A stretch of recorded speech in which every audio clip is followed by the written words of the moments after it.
3, 2, 1.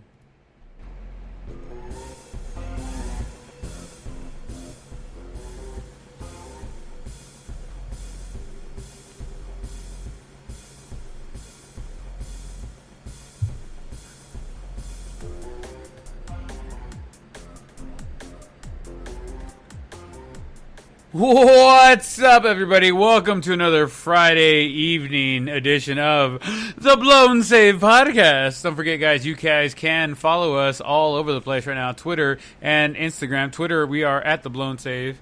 And on Instagram, we are the Blown Save. Don't forget, you can always follow us and reach out to us at the Blown Save Podcast. So, Mr. Artie Casas, how you doing, brother? What's up? How we doing? We're doing good, man. Honestly, I was scared right now. There was a fire outside my house. It was legitimately 500 meters away, maybe a football field away.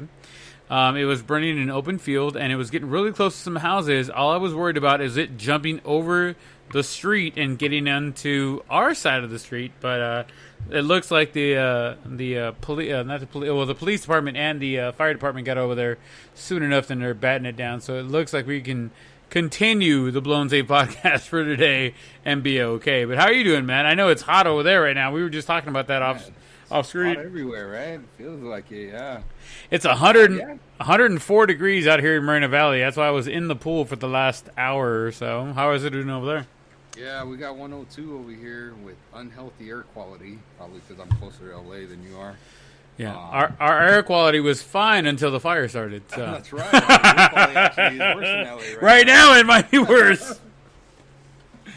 Yeah, I have the little one, so I can't jump in the pool when I'm by myself. Well, I can, but I just get nervous about doing it by myself in case I cramp or something. They're too little to be by myself, you know? Yeah, no, I got you. Just, that's why I know you make fun of my pool because it's so shallow, but that's why my pool is so awesome.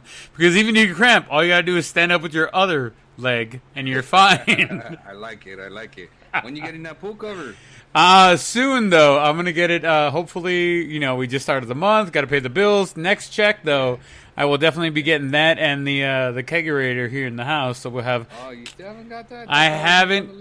It was next on the list, but then the pool cover took precedence over the kegerator.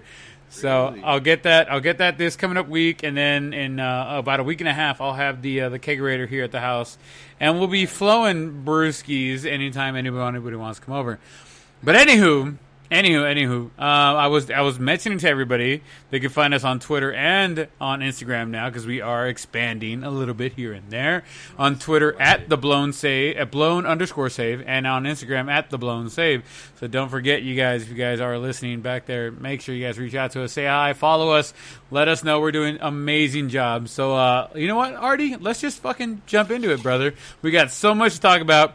With a limited amount of time, because I know you got some places to go, so I don't want to make sure we don't keep you away from what you got to do. And what are you drinking tonight, man? Because we all know, fans of the show, and you guys have been here long enough, there is a 3-drink minimum. Artie, what is your 3-drink tonight? Today I'm switching it up. I'm stealing some from the wifey. She has hard lemonades. Because hard lemonades, I feel like, because it's kind of hot, I felt like I needed something like different, I got you. So I'm just trying it. It's pretty good. This one is Mike's Hard Lemonade. There's different flavors. This one's a pineapple and strawberry one. Pretty good. Not bad. Let me know when you grab a pair of balls so that you can actually drink real alcohol. I feel like I need something else with it, though. I, however, have had 2 whiskey and ginger ales, and I'm having now a beer to kind of go through the whole podcast. So we'll get there. We'll get there. We're good. Let's 5% alcohol. I'm a little surprised by that. That is actually what on a Mike's Hard. Yeah, it says 5%. Oh, Maria been cheating you, bro. She's been doing her thing, trying to get her good while you're drinking a Bud Light or something like that. I was kind of curious. Oh, I don't drink Bud Lights. Everybody knows me, knows I don't drink those unless it's the last thing fucking necessary here. Bud Light, step up your game. I used to like the Bud Light Platinums. The Platties are always good. Yeah. The Platy, if you've ever had a Platty, you got to try a Tecate Titanium. Those are pretty awesome. Those. I am not a Tecate guy. Like really, we're across the board. My dad is a huge Tecate guy, but I hate Tecate. Like, man, I've tried like different ones, nothing, dude. Like, I just don't like it. Oh, wow. Like, in terms of beers, I really don't like. I'm not much of an IPA guy either. I don't like that thickness and stuff like that. I don't like dark beers. Mm-hmm. But like, I would rather drink an IPA than I would a Tecate or a Sol. Wow. Beers I really don't like. Wow. That's interesting. Yeah. So I'll take. Yeah, it'd probably be Tecate, Sol, and then like IPAs. But again, not even all IPAs. It's just some are worse than others. I don't like bitter stuff, you know. I got to get you one of those OG Tecates from Tecate, because that's where my family's from, so it's the OG drink. I'm going to have to get you a good, then let you see, like, okay, try this one. Is this one better than the normals? Because the other one's got to come through L.A. and the U.S. and all the other stuff. Anywho, let's jump into it, huh? We got a bunch of stuff to get to, and not a bunch of time. So we're going to jump into the MLB right now.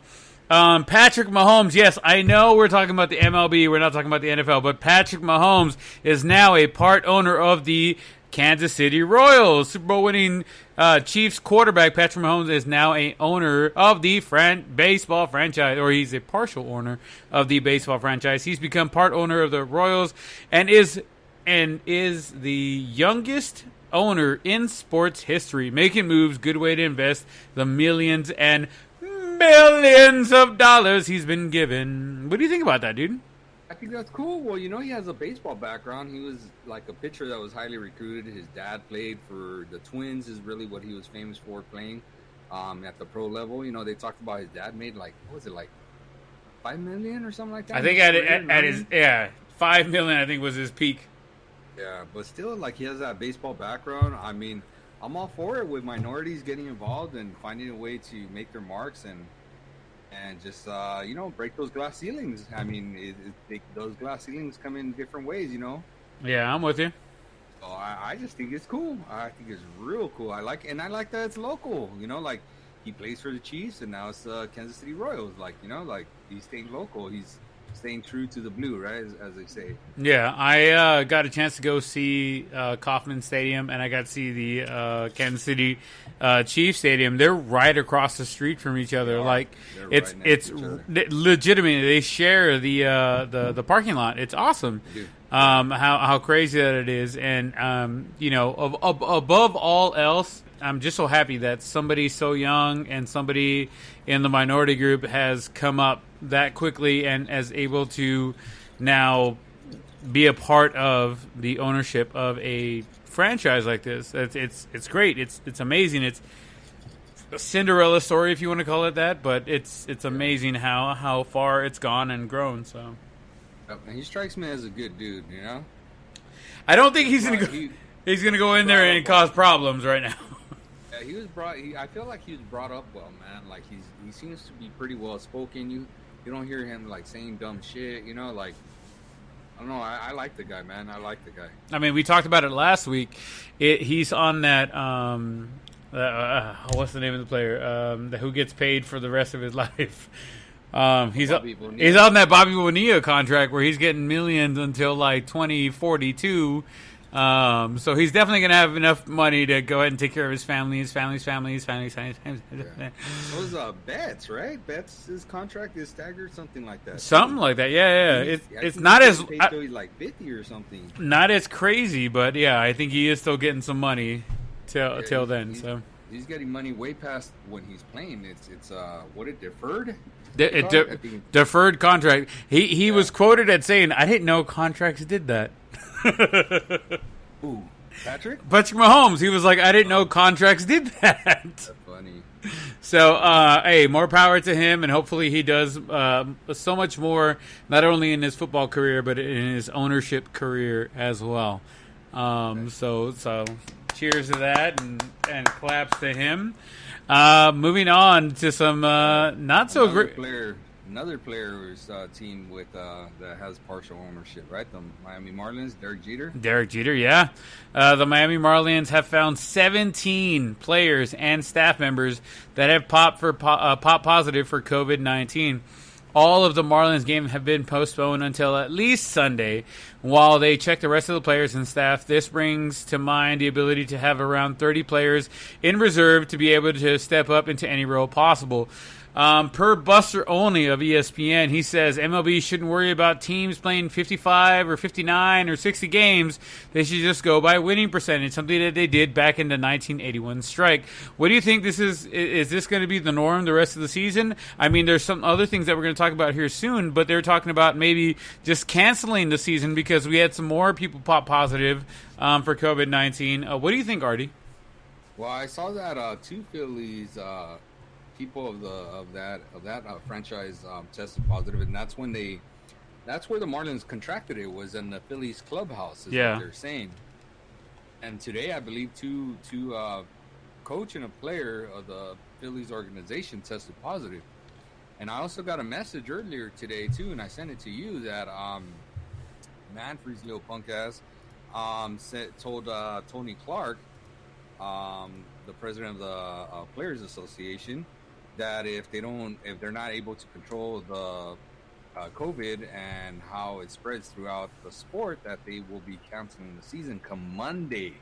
Yeah, so that's pretty crazy. So very specifically, Major League Baseball Commissioner Rob Manfred told MLB Players Association Executive Director Tony Clark on Friday, which today, that if the sport doesn't do a better job of managing the coronavirus, it could shut it down for the season, starting this weekend. So I mean, what's going to happen? I know Shilpo Popliner, I don't know how to pronounce your name, said Manfred is a puppet. He posted on our Instagram. He's being used to further push Marxism in MLB. So it's a complete failure. Yet nobody knows how to deflect his stupidity. I mean, it is one of those things where it's like, what are we going to do right now? Like, what is it going to happen? The one thing I can say thank you to is that it's on the East Coast, it's on the Central Coast, or not Central Coast, but East Coast and Central. So far, the West Coast has been unaffected by this kind of madness, and we'll get into other things that the West Coast has been affected by. But I'm so glad that they're taking care of it for what it is right now, but they're not. I don't know, man. I'm worried, but I'm not worried at the same time. I'm hoping that this is going to go through all the way. Yeah, I agree. I mean, we knew it was going to happen, that somebody was going to catch an outbreak. We didn't know how, but that's part of the thing, that this thing moves in silence, like it's an invisible virus, something we can't really see and really prepare for. It's just, we just do the best we can, Yeah. So I'm not surprised that it happened. I'm curious to see on how they react to it. That's the big thing. I've said that, like playing in the bubble was the best option, doing that whole Arizona thing. Yeah. It was going to give you the best shot, and having to travel and be in different clubhouses and stuff like that. I get it. But like something small, I know, again, this is small, dude. But did you see the Baltimore Orioles grounds crew? And like, I guess the dude leading the pack or whatever, and he was kind of like directing traffic, but he touched like every single person that went right by him. I didn't see that. Like that, where, yeah, and they're like, yeah, does this dude really need to touch every single person that goes by him? Like, you know what I'm saying? Like, yeah. That's small stuff that just makes a big difference, You never know who's going to be the one that spreads it, and you never know who has it or who doesn't know what's going on with it.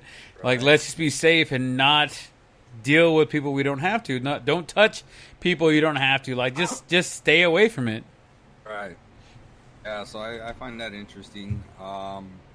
Aside from that, it does seem like not too many other players have really contracted it besides the Marlins' little outbreak. So that's a good sign, right? I mean, it hasn't been like a major outbreak. Other than that, I mean, the only other thing that's come out is the Phillies right now. They're looking at and they're looking into what's going on and what's happening and what's, other than that, I mean, as far as the West Coast teams have gone, everybody's been cool so far.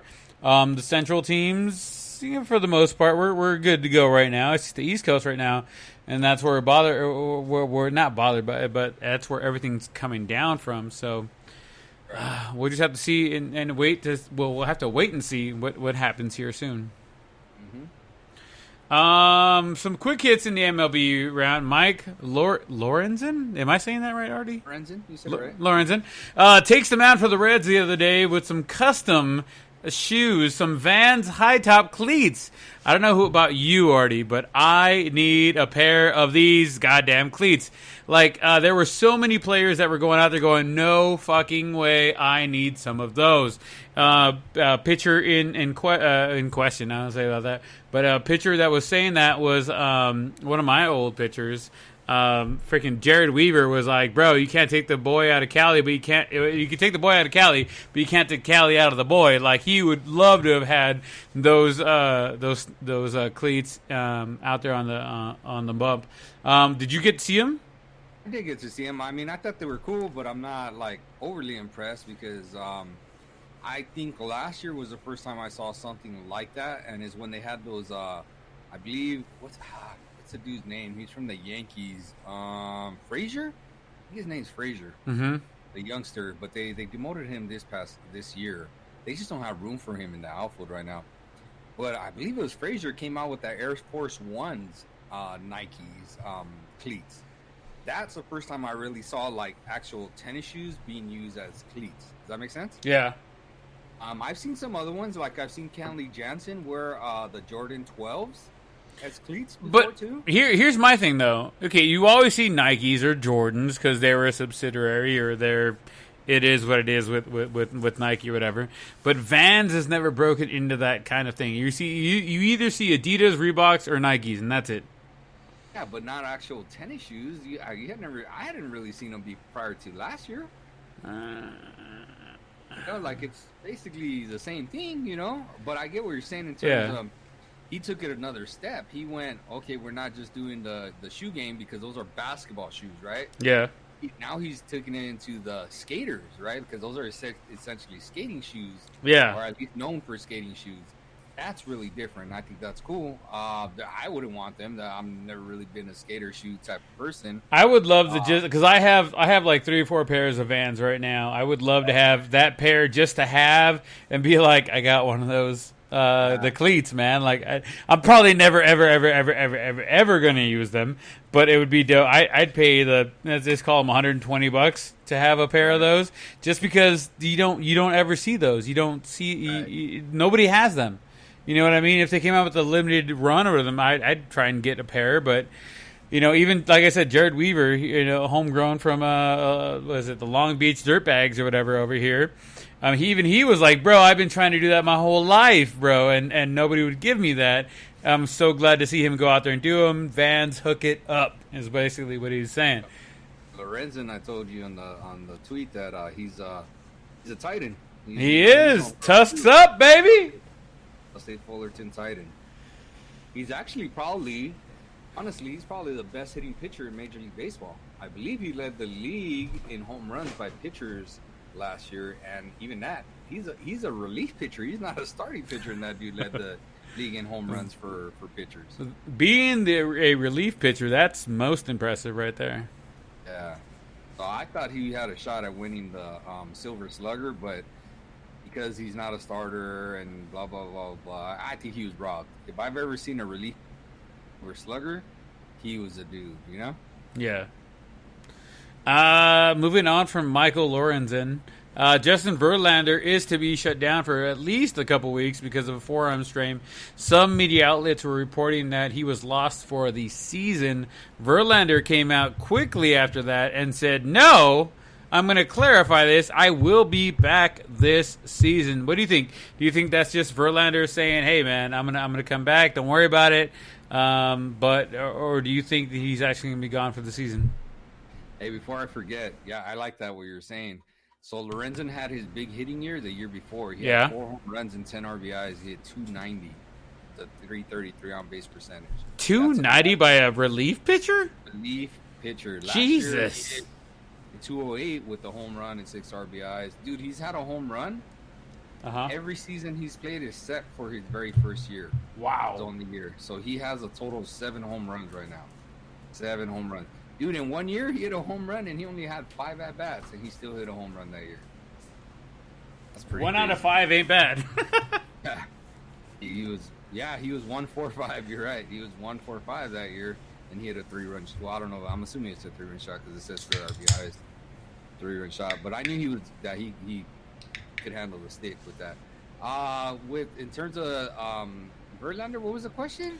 I asked, do you think? Okay, so many of the media outlets and many people in the league were saying that he was lost for the season. Verlander came back out later that day, if not the next day, and said, "No, I'm gonna be fine. I'll be back this season." Do you think Verlander comes back in this shortened season, or do you think he's the warnings and takes some time to get better and comes back next season? So part of it is everybody wants to be like the first to break the story and stuff like that. So they kind of jump the gun and say, well, it looks like he's done anyways. And they're doing that because he had gotten hurt earlier in the year, remember? Yeah. And if the season hadn't been delayed, he wouldn't have been able to start the season on time.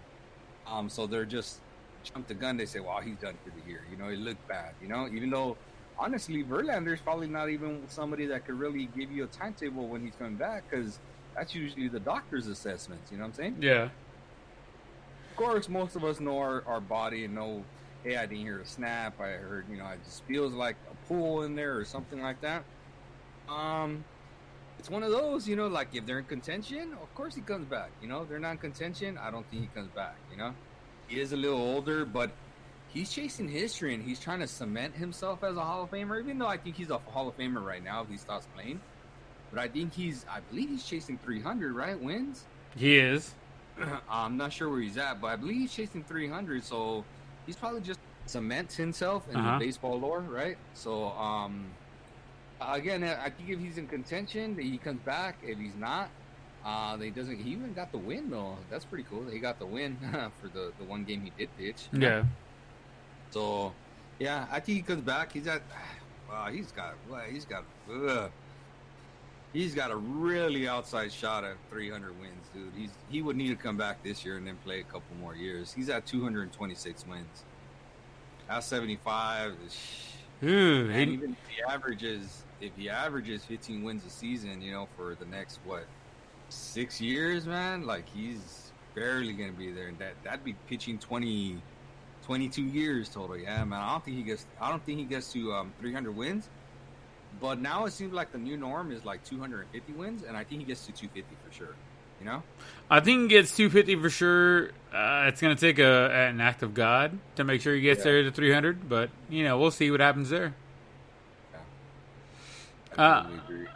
Moving on to another pitcher, Mr. Corey Kluber. He is done for a month at least with a back strain. Pitched a total of 1 inning for the Rangers. His new team. He may be damaged goods, but it seems like he's been getting hurt a lot lately, man. What do you think about Corey Kluber, and do you think he's actually going to come back, or do you think he's done? His throwing motion always kind of worried me. He throws that bowling ball of a sinker. And he was always nasty, dude, And I remember when he was on the trading block, I really wanted the Dodgers to go after him. But, he got hurt with Cleveland. And then the offseason, they traded him to Texas. And now, one inning pitch, and he's got a lower back strain, I think it was. Yeah. And it's like, damn, dude, like, geez, like, are you not preparing your body? What's going on here? And sometimes, dude, that's part of the problem. Like, I think I was seeing on ESPN, who's the best pitcher that you wish you would have seen, like to have seen more of, but injuries derailed their career. And I know one dude that people mentioned was a dude, I don't know if you remember him, Brandon Webb. He pitched for the Arizona Diamondbacks. I do remember him. He was nasty. And I think he won a Cy Young. I'm not sure. If not, he was in second. But he was nasty. And then all of a sudden, arm injuries. I think he had like 6 surgeries. And there went his career, Yeah. And I don't want to say that about Corey, but like, dude, they kind of start piling up, Yeah. So I worry about him. I do worry about him. We'll have to see what happens. Maybe this is the end of Corey Kluber. Maybe this is the beginning of a different line of Corey Kluber. We'll have to see. He's been pitching 10 years. 10th year in the league, How much longer do you think he's got? I mean, if he keeps getting hurt, maybe 3 years, he's approaching 100 wins. He has Cy Young award. He has two Cy Young awards under his belt. He's won both of them were with Cleveland. I mean, 18 wins both of those years. He's He's been an 18 winner 3 times and a 20-game winner 1 time. I mean, he's a hell of a pitcher. Man. Yeah, no. He's topped out at over 200 strikeouts almost every year, except for like early on in his career when he was first breaking in. But I mean, he's top 200 strikeouts every time, and he's a ground ball specialist, you know. Oh, absolutely. He's going to get those outs when you need him to get those outs, but you know, we'll just see how healthy his elbow is going to be, how healthy his arm is going to be, and see if he comes back from this. Yeah, Cleveland might have cashed out though, dude. They might have done the smart thing, got rid of him just in time. Did you see that my boy Kershaw's coming back on Sunday? We'll talk about Kershaw here in a second, here, guy. Don't jump the list. I don't see him on the list. Because nobody wants to hear about Kershaw, goddammit. We have other Dodgers to talk about here shortly. Don't jump the list, but not on the list. We have other Dodgers to talk about right now, so don't worry. Before we get to the Dodgers, and before we get to the heartbreaking Angels story that you'd like to post on my shit, Daniel Bard had not pitched an MLB game in 2,646 days. He finally got his first win since May 29, 2012 for the Colorado Rockies. I just want to say congratulations to Daniel Bard. Can I give him can we give him a clap, dude? Come on. There you go. I agree. He's a good story. You know who he pitched for before the Rockies? Who's that? I'm asking you. I know who. I don't know. I'm asking you. Who? Oh, man. The Red Sox, bro. He was a part of their back end of their bullpen. He was a beast, dude. Beast. He was hitting almost triple digits back then when he was with the Red Sox. Well, I'm glad that you know after this much time, and he has continued to press forward and continued to move forward and not quit on his dream to pitch in the major leagues and win some more games. He has finally done it. 2,646 days later. For those of you guys listening back at home, hey, nothing is impossible. You can keep pushing forward if you keep working for it. So, you know, he had stopped playing baseball. And then he was working with some players. I believe it was a Diamondbacks organization. He was working as like a player development or something like that. Mm-hmm. And he was trying to show the guys some stuff. And then so he just started playing catch. And then the guys were like, damn, dude, you still got it. You know, like he's like, you know, but you know what? He stopped playing because he got the jips. Like he couldn't throw strikes. Remember, was the dude that had him, Mark Bullers? What's his name? I can't remember his name. A long time ago, or the dude from the St. Louis Cardinals, Rick Ankiel, was another. Oh yeah, Ankiel was a big guy. Yeah, so like he got the same thing. He just couldn't throw strikes anymore. So he stopped playing, and he was with like player development. Like I said, with I believe, again, I don't even know the positions. I read the story real quick, but I forgot some of the details already. Mm-hmm. And they were just like telling him, like, dude, you still got it. Like, really, like, stop pitching. He's like, why, you know, and you know, like, oh, well, I couldn't really throw the strikes. It was a mental thing, this and this and that. But he had been removed from the game for a while, so then the love just started growing again. So he gave it a shot, and that's how he ended up back with the Rockies, man. So it was a pretty cool story. It's nice to see those comeback stories, you know? I'm very happy to see him come back that way. It gives so many people the drive or the story to be like, hey, man, I could do it. If he could do it, I could do it. You know, you never know. So going from Daniel Bard to what you'd like to put as the heartbreaking Angels. Would you like to go ahead and take the lead on that one there, fucker? I mean, I was just saying, like, how is that not what you would call it? Okay, what else? Off to a slow start. What a surprise! Trout did not home run in his first game of the opening of the season, as predicted by Brent, who says he kills Seattle and Phoenix Mariners on opening day. He does. He has. Please look at the stats. When they were facing Oakland A's, whom Keenan Felix does not play for, things got worse as they became the first team to lose the extra innings with the new runner at second base rule. I'm not sure I'm a fan, but at the same time, I'm kind of a fan of that new rule, and we'll get into that in a second. Thanks to the... You would have been a fan of I know, shut up, right? Thanks to the base running skills and, or AKA blunder of Shohei Ohtani-san. Not that it would have mattered because Matt Olson had to walk off grand slam in the next inning, so it doesn't really matter at that point. Speaking of Ohtani, as you like to put down here in our little paperwork, he arguably is the worst start of the MLB season. And I have to agree with you. He has had the worst start of the MLB season. He did not record a single out. Let me repeat that, guys. He did not record a single out in his first outing or his first start of the MLB 2020 career. Trout has now gone... I didn't see you put that. He had gone fishing for who knows how long since the birth of his son. Congratulations to Mike for his newborn son who should have been born today.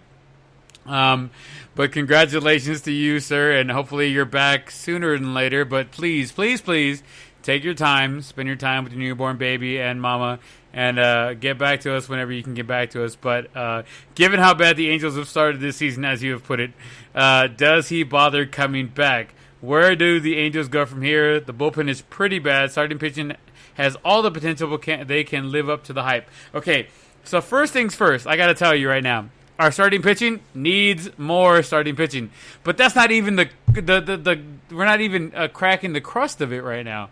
Our bullpen. Let me rephrase that. Our blowpen has given up at least 2 of these last games. We were ahead of the game, and they just couldn't hold on to the goddamn. We talked about this before the season. Like, great, they signed Anthony Rendon. That's an extra bat, and he has definitely come up. His first game with the Angels, he hit a home run. He got an RBI. Second game, he had a 3 RBIs and a double and a single. So he's definitely doing what he's supposed to be doing. But we can't do that. If the Angels score 7 runs, they're supposed to win the game. But when your pitching gives up 10 runs, you can't win that way. I don't give a shit how good your batting is. If your pitching can't keep you under 3-4 runs, you're not gonna have a fucking game. You're not doing anything there. Artie, what the fuck? I'm with you. I feel bad for you guys. Like, you think he's doing good? You know he's batting 111, right? Yeah, I know. Oh, okay. You sugarcoated that. He only has 1 hit this year. So yes, 2 hits. RBIs. 2 hits.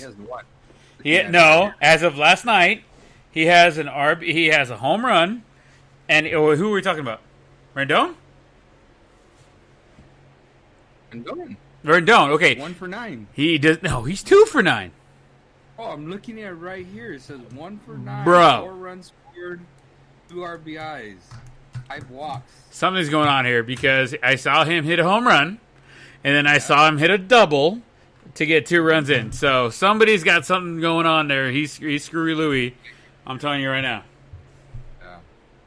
I don't know. MLB is wrong, and I am right. Okay. All right, I'll give you 2 for 10, I guess. 2 for 10. We'll go with that. But okay. Jesus Christ, man! Like you said it from the beginning. I said it from the beginning. If they don't get some starting pitching, or at this point, whoa, time out. I know what you're about to say. Okay, the starting pitching hasn't been bad. Dylan Bundy has been fucking amazing. Heaney's been amazing, bro. Except for Ohtani. Everybody's done their fucking job, right? It's the relief pitching, the blowpen, that hasn't done a goddamn thing other than give up a fucking game. Yeah, and that's what I told you the weakness would be of the Angels is I think their starting pitching has potential. Ohtani, he's not going to be that bad the rest of the year. Let's be honest. Right? No. I think he's got the yips for that first. He finally got back on the mound, and I think he was scared because his highest velocity pitch was 94 miles an hour. I think his biggest issue was letting his arm go. Like, just let it fucking rip, bro. It's healed. It's ready to go. Like, let it go. Let's see that 99. Let's see that 101. Let's see that 103. My sons love that movie, Frozen. Let it go. We know it, dude. Let it go. Yeah, I think he was just nervous. Who wouldn't be if they came back from injuries like that? Yeah. I mean, that's brutal what he did. Don't get me wrong. Kershaw would never do that, but I mean, it is the Angels. Just playing seriously though. I think he's gonna do better. He can't. Must throw something at you. Can't do worse, right? Like you can't do worse than that. Yeah. He is a talented player, very talented. Canning didn't do very well either on his start, and another dude that has a boatload of talent. And they just really, the starting pitchers, if they live up to their talent, they don't even have to try to exceed it, man. Just be close to living up to what they're capable of, and they'll be fine. But the bullpen, dude, I mean, man, that's what wins a lot of games now. I notice with baseball, it's rarely the starting pitchers, because the game doesn't go. The starting pitchers don't go full games anymore. They don't go 8 innings. Yeah, like, their goal is to go like 6 innings and be done and hand it over to the bullpen. And the Angels don't have the kind of bullpen that say, all right, we'll ride this out the last 3 innings and hold on to this win, and we'll be fine. They don't have that, dude. They don't have that. I agree. And that's where I think. I mean, dude, you know, I don't know how you make moves and really fix that, you know? I don't know how they make moves and fix that either, honestly. You think Trout pitches? You come in from the field? I mean, he did pitch. He did pitch back in the little leagues and in the ponies. He pitched. He was pretty good. He had a nice arm, I guess. But it's one of those things, man, where you want to do so well. You have the potential, but it's not there to actually convert. The potential is not converting into actual wins in the games. So, yeah. So does Trout come back, or does he stay home? I think Trout, who he is, I think he comes back in like a week or so. And at this rate, if the Angels don't change anything, or if they don't get off their asses, I think Trout goes on the quote-unquote injured list and goes back home and spends time with his baby. Honestly, and I wouldn't blame him. I mean, I would be like, you know what, you do you, Trout. You do. I saw the frustration out of Anthony Rendon last night.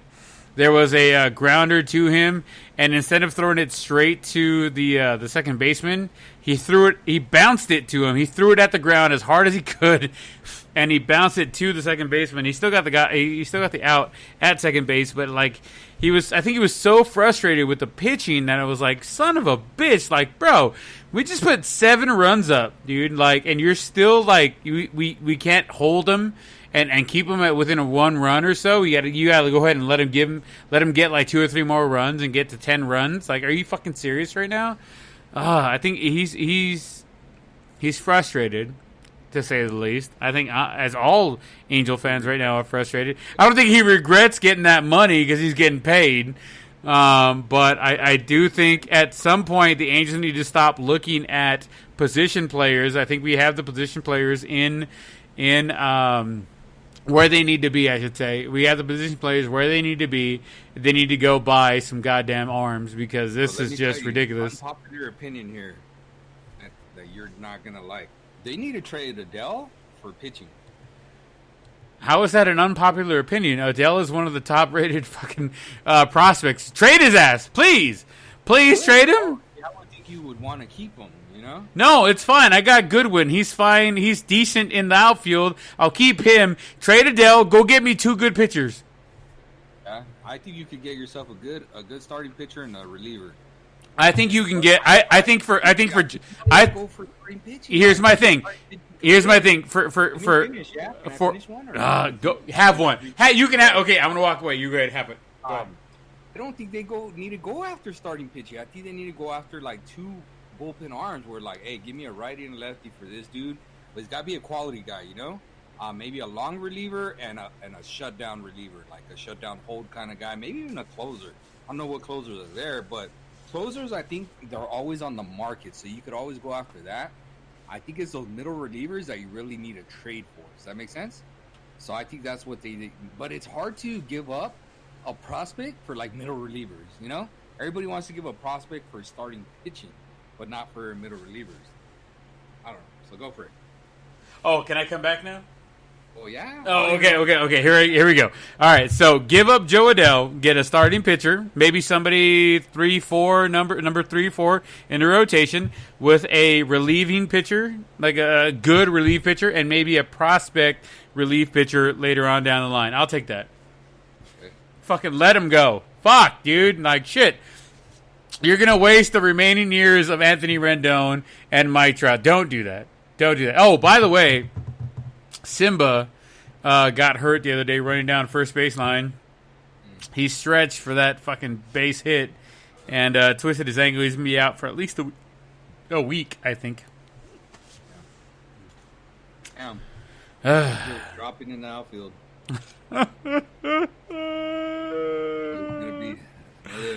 Can we talk about the other Los Angeles team now? Can we just do that? Oh, hey, let me transition with that. So, okay, so here's another thing. You know how you're complaining, or just people in general complain about like the Angels bullpen, right?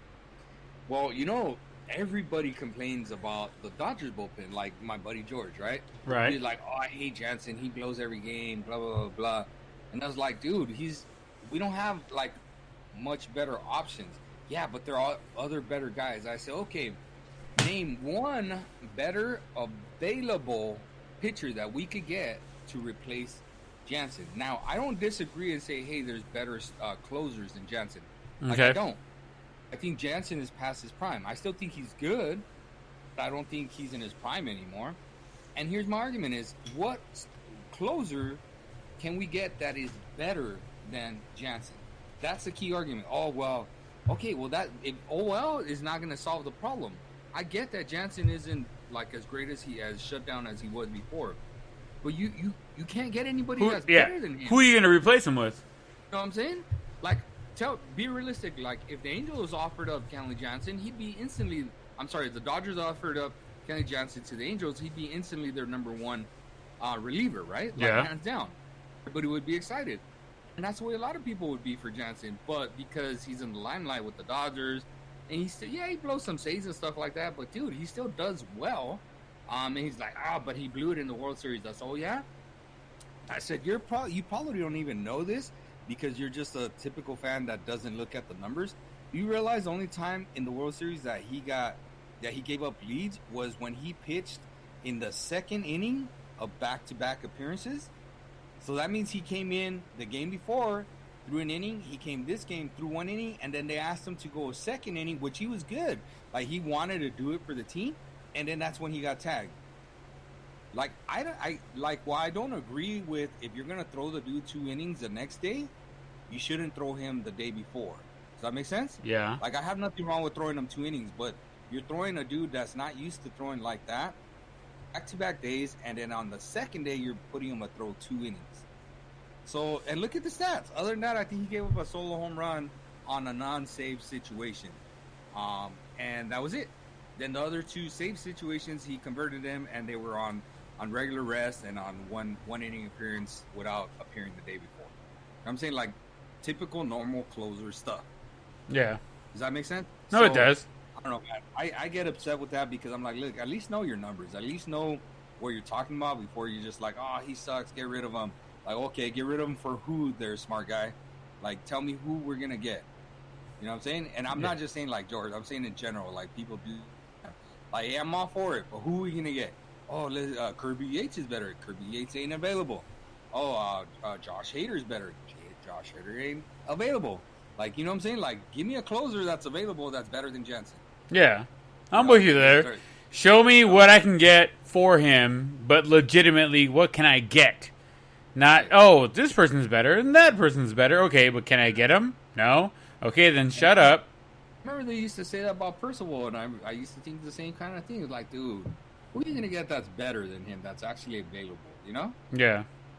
I don't know. That's just my thing that irritates me with the Jansen haters. And again, I get just as frustrated too, but I also understand the scenario. Like, dude, we go after some prime closers or dudes that we're looking for bounce back years, like Joe Kelly we went after last year. Which we will get into in a second. Oh, yeah. We got Blake Trinan this year, who was like an all-star 2 years ago, but struggled a little bit last year, and then he's looked filthy again this year, you know? Yeah. It's not like we're not going after guys. All right, leads you into the next one. There you go. The Dodgers just had their two game or 3 game, I don't remember. 2 game series against the Astros. Fuck those guys. Did it live up to the hype? Did it? I think so. Did you just put this? You put that on there so that I would read that, didn't you? You son of a bitch. Los Angeles has gotten off to a solid start, as expected, going 5-2. Most importantly, swept 2 game series against the Cheaters. Yes, they did. In the first game against the series, Joe Kelly threw behind Bregman on a 3-0 count, and then nearly hit Correa with a slider. He went on to finish the inning by striking out Correa out with a wicked curveball. Are you going to throw that one out there for me like that? Wicked curveball. It was, though. If you hadn't seen that shit, look up John Boy Productions. They got some good shit on that one. Oh, you saw that? That was cool. Yeah. I tried to send that one to you. For some reason, it kept fucking pitting it back to me. For some reason, Correa took exception to nearly being hit by a slider, then proceeding to instigate Joe Kelly as he walked back to the dugout. Joe Kelly then had 2 legendary facial reactions that, by the way, I did buy my boo Judy a shirt for with that reaction. I did buy it. I'll send you a picture when she does get it. A reaction to Correa that will forever live in meme history. It will live forever in meme history. Kelly followed that up with a nice saying like, "Nice swing, bitch." Okay, so before we go moving forward, so here's what I caught from that, right? Joe Kelly could not control his fastball. Let's be real. Let's from before any of this other bullshit started, Joe Kelly did not have control of his fastball. Sometimes pitchers, as you know, I know, sometimes you don't got control of it. You throw it as hard as you can, and guess what? It's going wherever it fucking feels like it. It was not happening. He walked a few guys and he threw a few balls. And he said, "Fuck it, I'm gonna throw up and behind this guy. Maybe I tried to hit him, but you know what? My fastball's doing whatever it wants to. It may not hit him. Oh well, it is what it is." Let me add something to that real go quick. For it. Before you just real quick. Yeah. Against the Giants, dude, in his last previous appearance, I guess he's been struggling with his fastball. Dude, he threw 14 straight curveballs before he ever threw one fastball in his appearance prior to facing the Astros, right? Yeah. So just to add to that, how you said, like, he was struggling with his fastball. Again, I think he did it on purpose, but still, dude, it's not like he just started struggling with it. All of a sudden, he's been struggling this year. Well, it's like John Boyd said on that video. I hope that you got a part of that video, but he was saying like after it was a 3-0 count, he was like, you know what, fuck it, man, I'm gonna go ahead and throw at him and let's just see. Let me throw this heater. Let me throw this breaking ball behind him, and hopefully he gets out the way. But if not, it is what it is. He threw that breaking ball pitch behind him, and he went to first base, and he was like, screw it, all right, let's rock and roll. And then he had Correa, and it was just one of those things where I think Correa was more. I mean, okay, first off. Okay, I also sent you a thing with Nomar Garciaparra. I hope you got that one. Yeah. Oh yeah. Oh yeah. When Nomar Garciaparra came out and said, like, it's a lot harder to swing at stuff when you know when you don't know, when you're guessing. Or Hershiser said. Oh, Oral Hershiser said that. Yeah, my bad. It's a lot harder to swing at stuff when you're guessing than when you know what's actually coming down the pipe. I mean, There's just so much. You know what?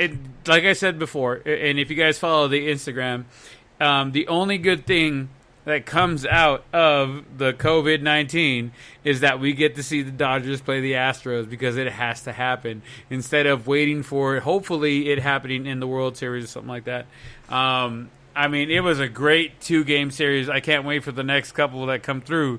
But I mean, Artie, what do you think? Tell me, man, what's happening? By the way, hold on. Before we go, Artie, my bad. Before we go there, hey, Joe Kelly, I met your boy Chris. He works with me. He said you are pissed as fuck about this bullshit. I hope you win the appeal against the case against you with those 8-game suspension. But go ahead, Artie, go for it. Yeah, so a couple things. Which actually, what's the dude's name? You mentioned him, Tomboy, Joe Boy. What's his name? Oh, he's he's like a YouTube creator or something like that. His name's John Boy. John Boy, yeah. John Boy. So I saw that thing, and it's really good. And I had kind of heard it, but then he broke it down really well. So when Kelly went over to cover the bag on a possible double play, because they only got the lead runner, they didn't actually get the guy first. Someone from the Astros bench, you could clearly hear them say, "Get back on the mound, little fucker." Like, they literally said that, right? Yeah. And here's where I have the problem. Dusty Baker took exception with Kelly calling Correa a bitch, but had no problem with one of his players calling him a fucker. You know, it's one of those little double standards. Does that make sense? Yeah. Like, so that was like his big argument with the umpire. He's like, oh, he called him a little bitch. You know, like, oh, he called him a bitch on his swing. Like, dude, your players were the first ones that said something and called him a little fucker and to get back on the mound.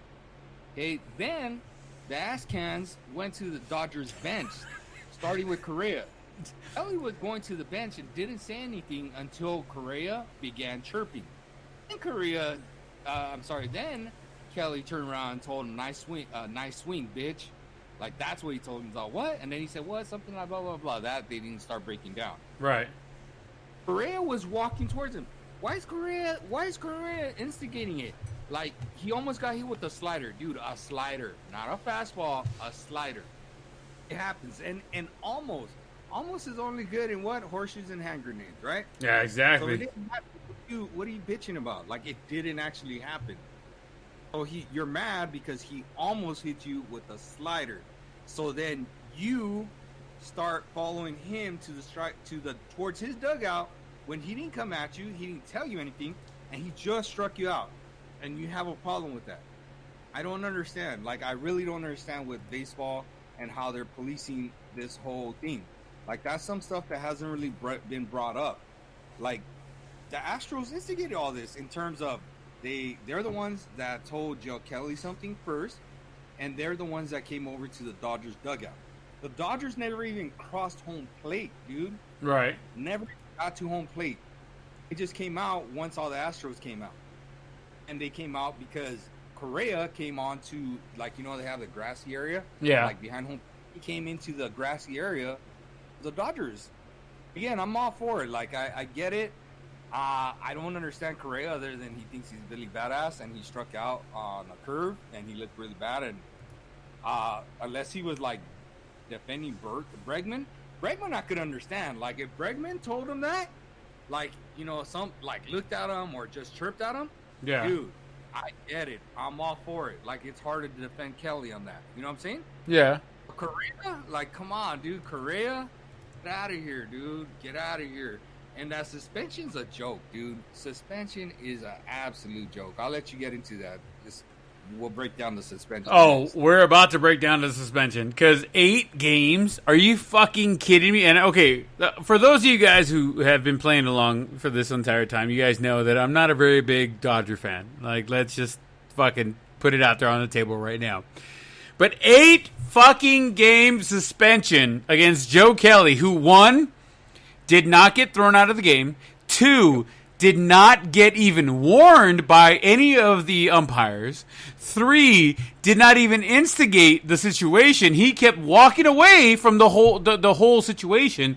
Like you said, John Boy did put it out there. He was able to put that audio out there so that we could all hear it properly. You know, they from the Astros bench, they were over there. Get on the mound, you little fucker. And then as he's walking away, he didn't even go towards Correa. He didn't even go that way.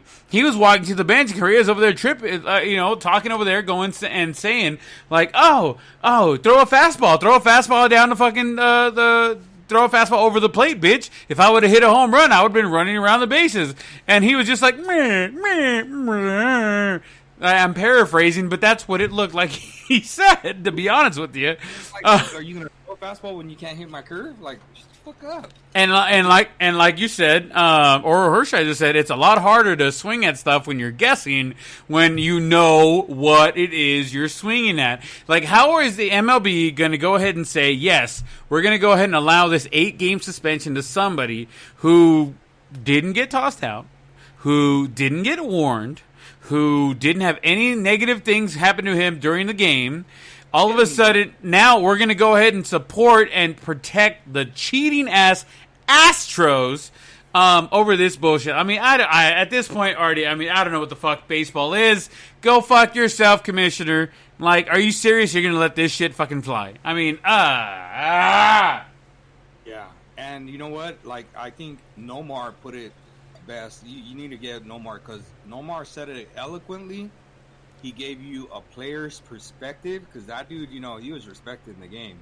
And he gives you the player's perspective of, look, you didn't, Major League Baseball, you didn't do the right job and vacate that title. we get that you gave them immunity and couldn't suspend players. Nobody's denying that. Nobody's saying, "Oh, okay, right, man. right." Like, that you didn't suspend any players, but don't say, "Oh, we did all we could." No, you didn't. You could easily have vacated that title. Like the Black Sox, why did they vacate their title back in the day? Because they cheated, right? Yeah. Because they're cheating. They're rigging the game, stuff like that. Well, that's the same thing. It's just a different form of cheating. Dude, there was a memo that got sent out that year that said, look, electronic devices or relaying of information is against the rules. They literally gave them a warning to all of Major League Baseball ahead of time that same year because of what happened with Boston and the Yankees the year before. And this dude basically said, like, oh, okay, well, no, they're not talking to us. They're talking to the Red Sox. You know, we're just still going to do it. Yeah. Does that make, like, again, you had your opportunity to do something and vacate that title.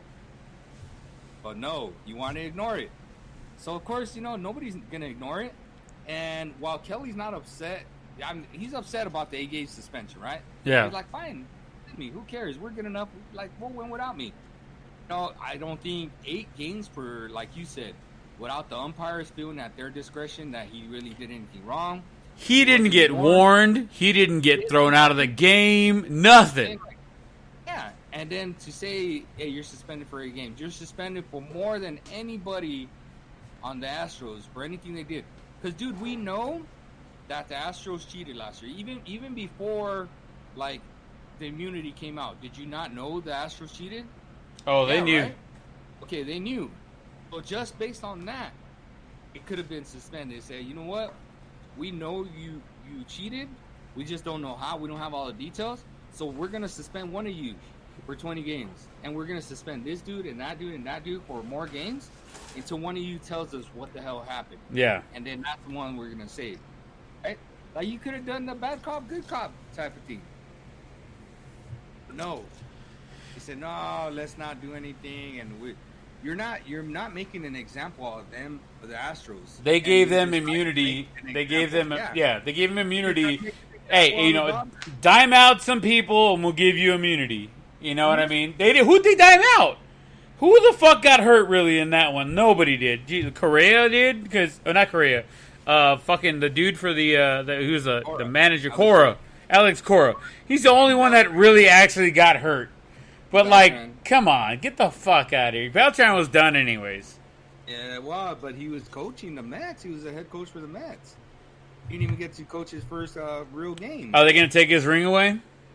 They're not taking anybody's ring away. Okay, there you go. Then he didn't get fucking hurt, bro. He didn't get fucking hurt. How did Cora get hurt then? Even he didn't. I mean, he got suspended. He'll come back later. Cora got hurt compared to Beltran. It's fucking ridiculous, man. I honestly think, I hope, and I pray that Kelly gets out of this. I hope his appeal wins and he doesn't get suspended. He doesn't get anything or whatever suspended from. I agree. I think he's still. I mean, I think if you're gonna suspend a dude, suspend him for like, I don't know, 2 to 4 games. I think he's gonna appeal and he's gonna get like 6 games. I think his appeal comes back. He gets 3 games, and the games have already passed, and now we keep moving forward. They haven't passed. He played the last game, right? He played the last game of the Astros. Right. And then I don't know about yesterday. Actually, I don't know if he played or not yesterday. No, he was already suspended. I know, but he was suspended prior. He was appealing. He was suspended for the second game of the Astros game too, but he appealed, so that means he was able to play.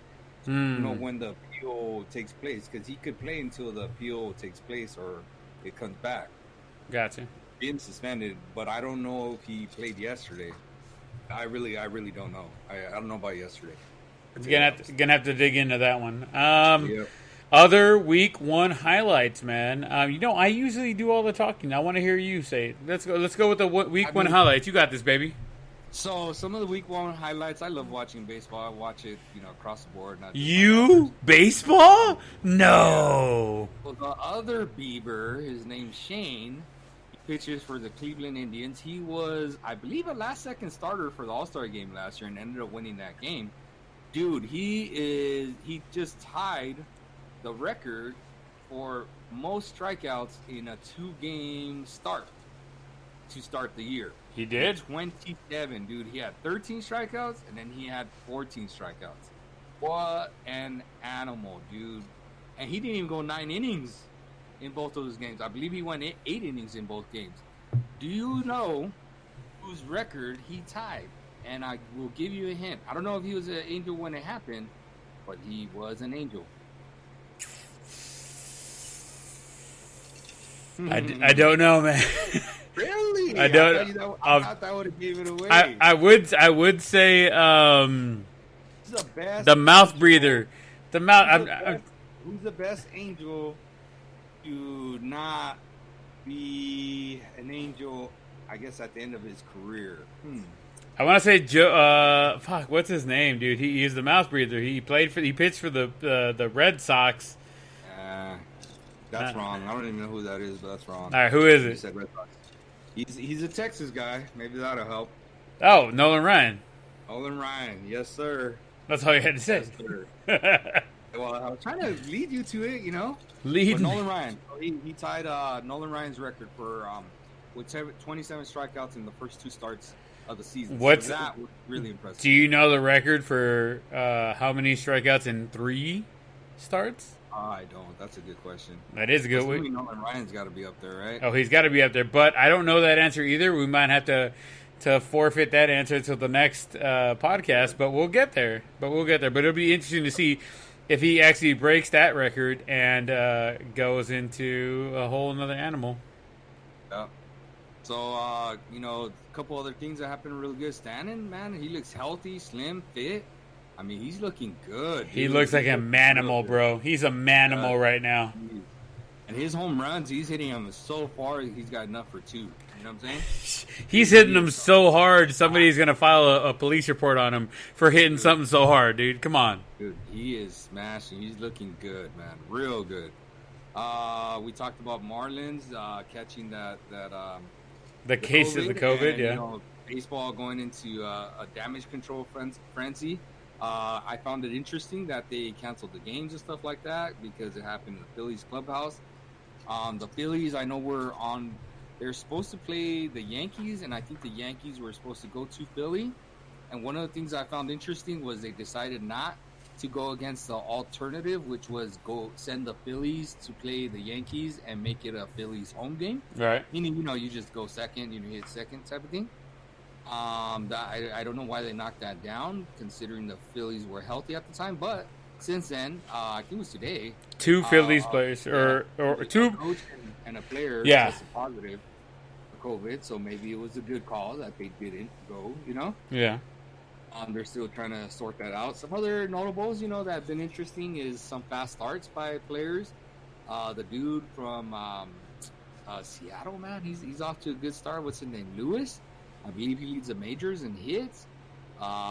He did play the Angels' crappy pitching, so, I mean, it doesn't help. So, we'll see how he does in the next week. That does help. What do you mean it doesn't help? Shut your dirty whore mouth. Teoscar Hernandez for the Blue Jays already has 4 home runs this year. He's fucking raking, bro. Raking. Didi had a home run in both of his first 2 games. Let me ask you this. Did you see how good the fucking San Diego Padres are starting, dude? Jesus Christ, they're looking good. Yeah, they lost an extra innings, though, yesterday, too. But overall, though, come on. They're looking pretty good. They're one of the sleeper teams that a lot of people were taking this year because they're young and they're ripe and they have some good pitching that could take them somewhere. It's more than anything is that bridge, but even that, the bridge looks pretty good because Kirby Yates, the closer, is really good. And then Drew Pomeranz, he came in last year. I believe he was with the Giants, and then they got him from the Giants. And that dude's now a bridge in that bullpen. He's really good. And then they have another kid, I forget who it is, but he blows like 100 miles per hour. Doesn't always know where he's going, but when he's on it and just throwing it down the middle, like 100 miles per hour is still damn hard to hit. And they got 2 really good starting pitchers. They got Daniel Lamont, I believe is the first one, and Chris Paddock, I think is the other one.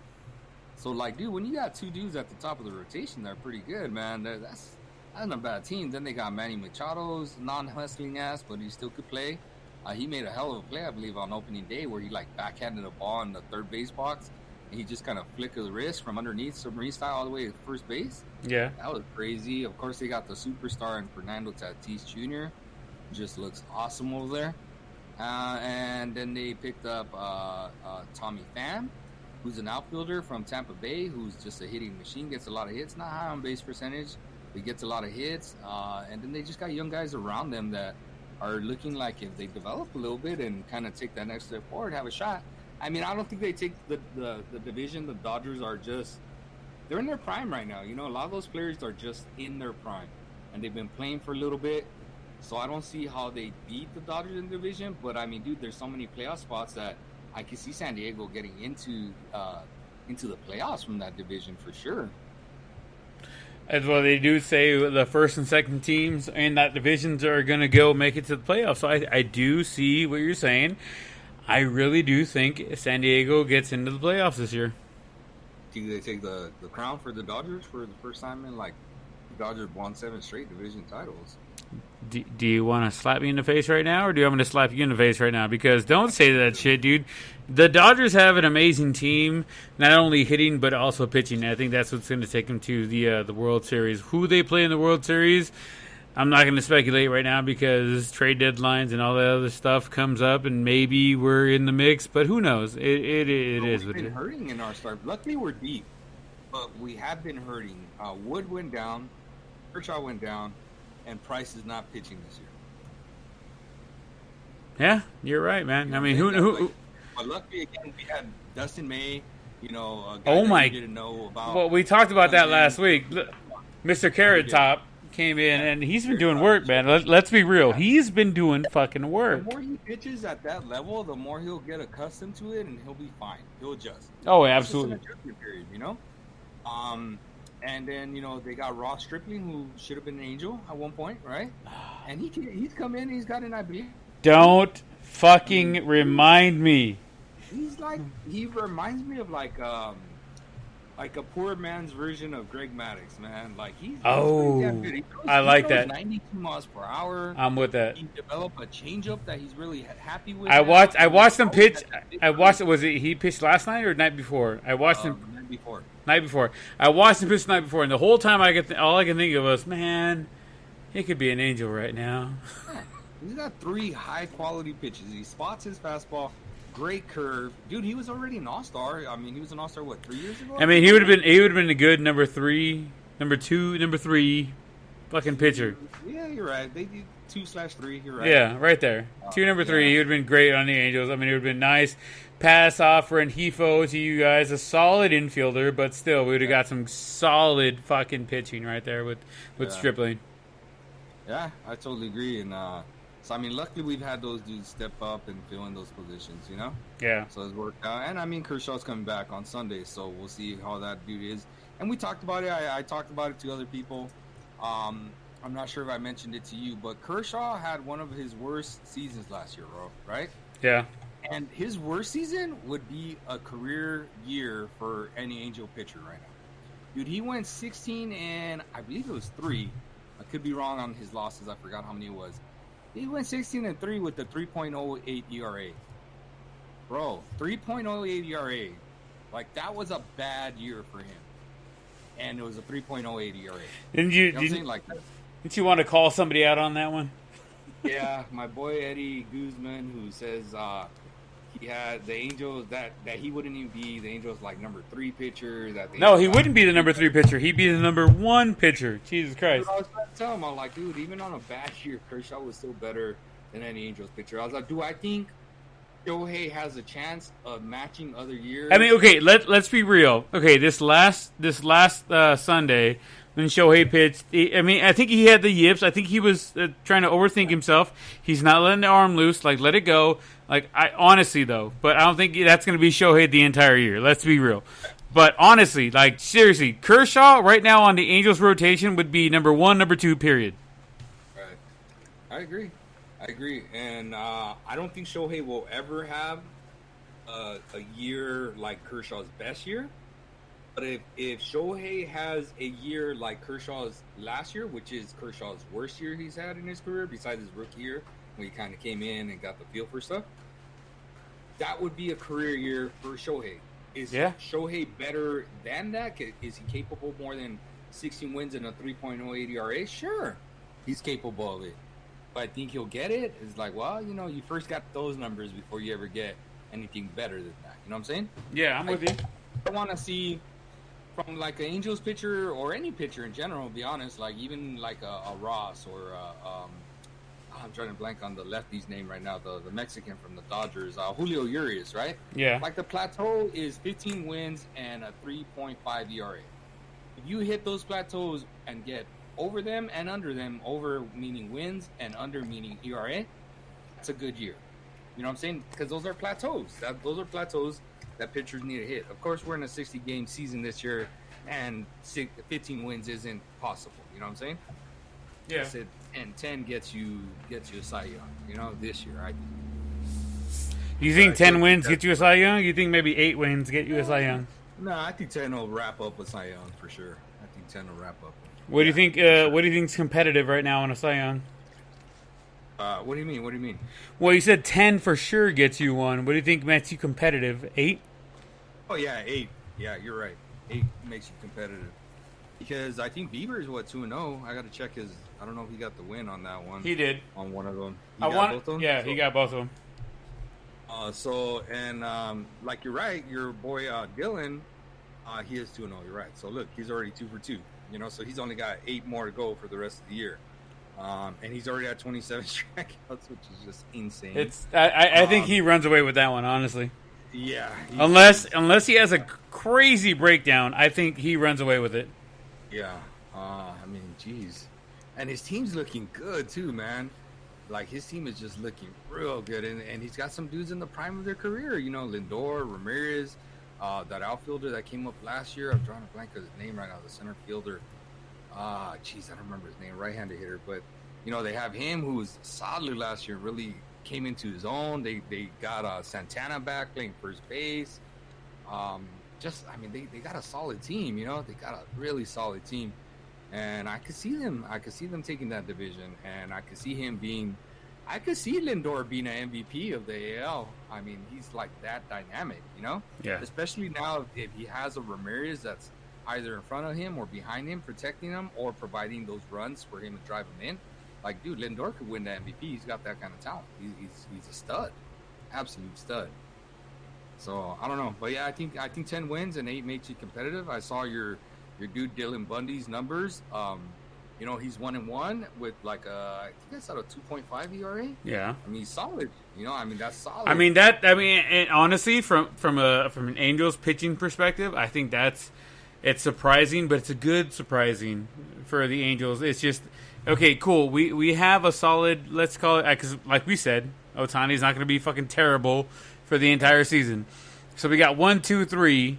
Let's get some fucking goddamn relief pitching in there. Like, let's give up Joe Adele. Let's get some relief pitching. Let's get something going right now. You know what I mean? Somebody or somebody's that we can control for the next 2 years or so, 2-3 years.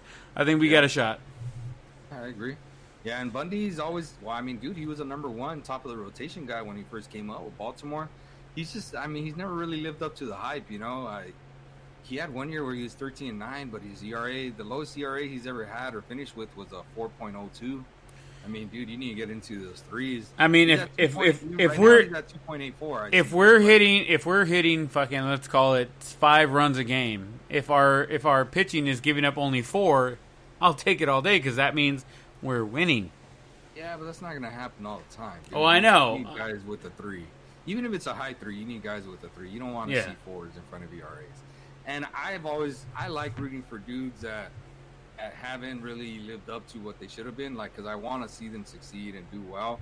And again, you know me, dude. I like rooting for underdogs, and I think Dylan Bundy needed to change the scenery. I think Baltimore, he wore out his welcome over there. Like, dude, he led the majors in losses 2 years ago.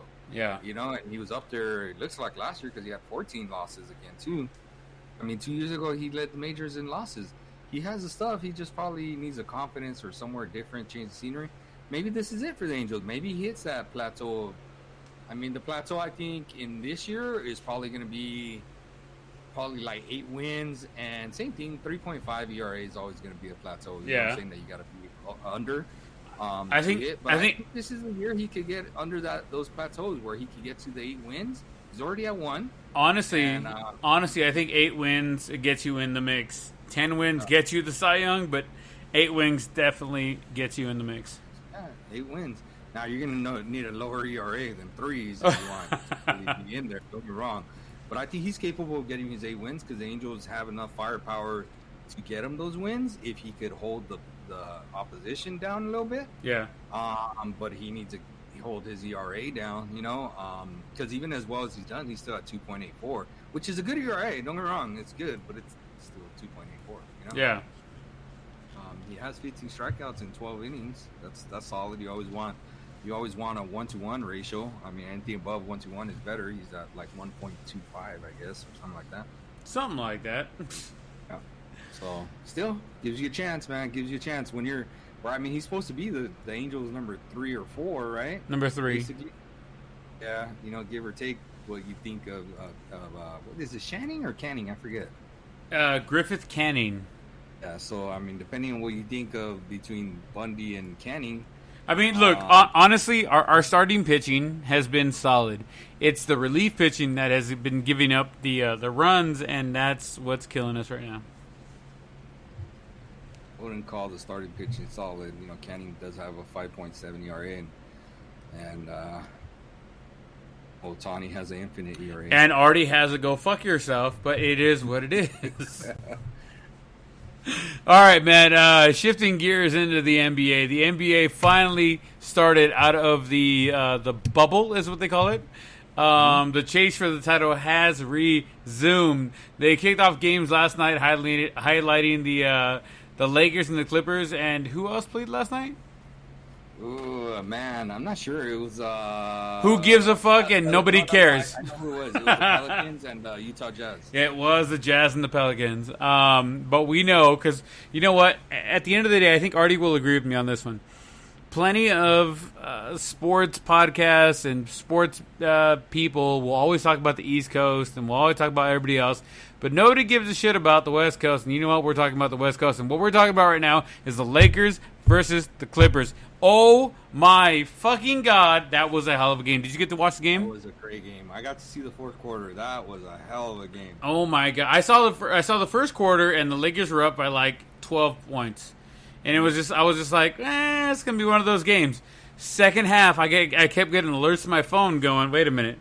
It's a fucking battle to the end.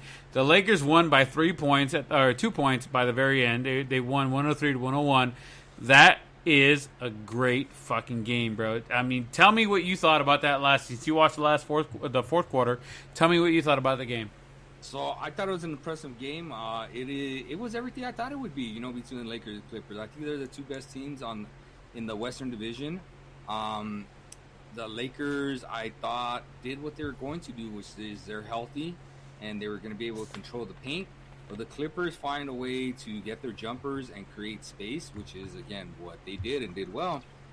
Davis had 30 plus points. I don't remember the exact number. And George had 30 plus points. Yeah. Which is for the Clippers. Again, I think it's probably the two best teams in the NBA. And I think they're both going to end up meeting each other in the finals of the Western Division.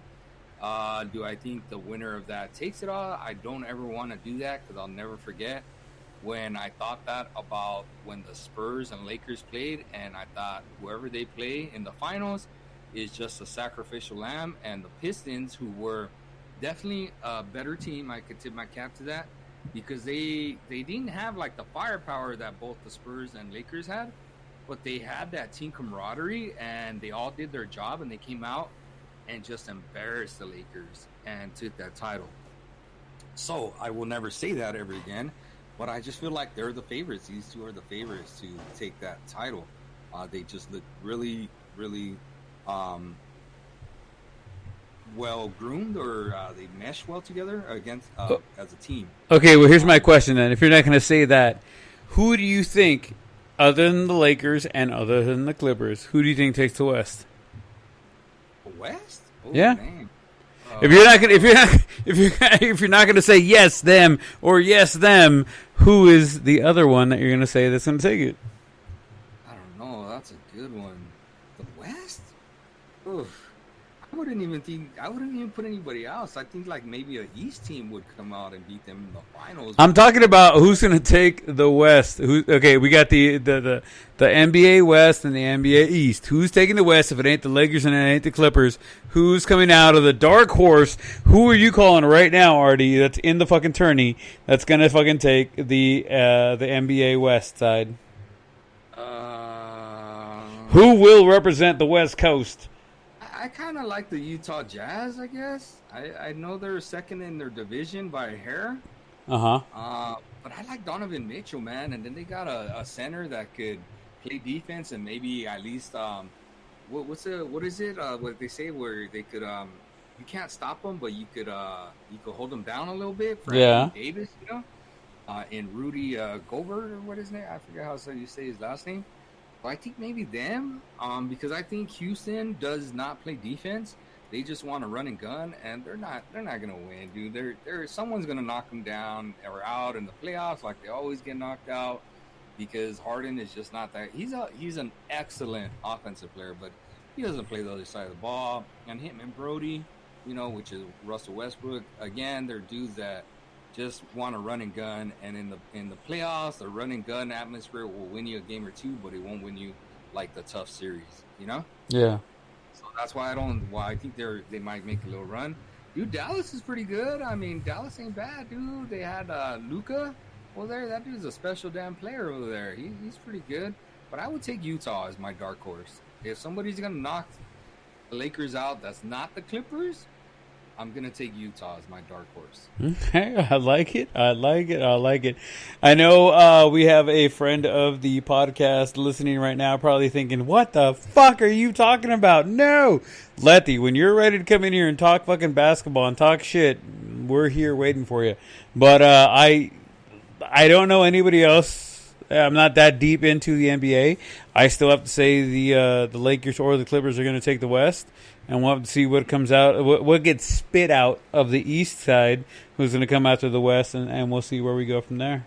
Yeah, I think Boston looks good out of the East. I know they're, again, same thing. They're second place in their division. Milwaukee, of course, looks awesome. And those are, I would take one of those three, one of those two. Either Boston, Milwaukee, maybe Philadelphia, but same thing.